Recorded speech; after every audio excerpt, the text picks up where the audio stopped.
Have you ever dreamt of a best version of yourself, or what does that even look like to you? One thing I think about is that slow progress is progress. One thing I was reminded about by my therapist in the past was we're only capable of 1% of changed behaviors at a time. I think it's so important to accept and to give respect of the space that you're in, the internal, emotional, and mental space that you're in, how that affects your behaviors or actions.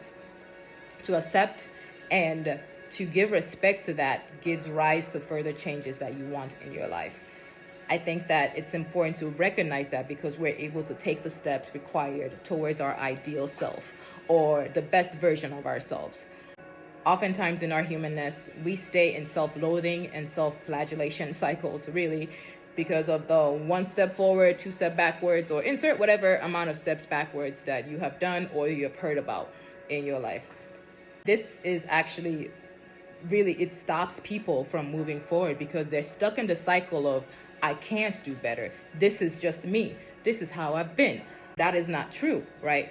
I think that it's important to look at your behavior and your capacity for change. It's important to recognize that everybody, if you're choosing the actions, the actionable steps, and even sometimes measurable steps, we are able to see change if we actually follow that capacity. And in reality, relapse in any context of your behaviors, actions, or whatever drug use, whatever it is that you're doing, relapse is part of the recovery process. It's part of the process of change behavior. It's part of the process of reaching our best selves. So to accept, to give respect to the space that you're in allows you to move forward, and you allow yourself the chance to reach sustainable changes. I think that a relationship with Jesus empowers us in our desire for transformation because, again, we are loved unconditionally. We receive grace and mercy because in our humanness, nobody's perfect. Nobody can ever be perfect. We are imperfect beings that are still loved unconditionally through Christ Jesus. And that allows us to create the frameworks necessary for our sustainable changes. We are able to be honest and kind to ourselves, paying attention to our own humanity, paying attention to how we treat ourselves and therefore treat other people.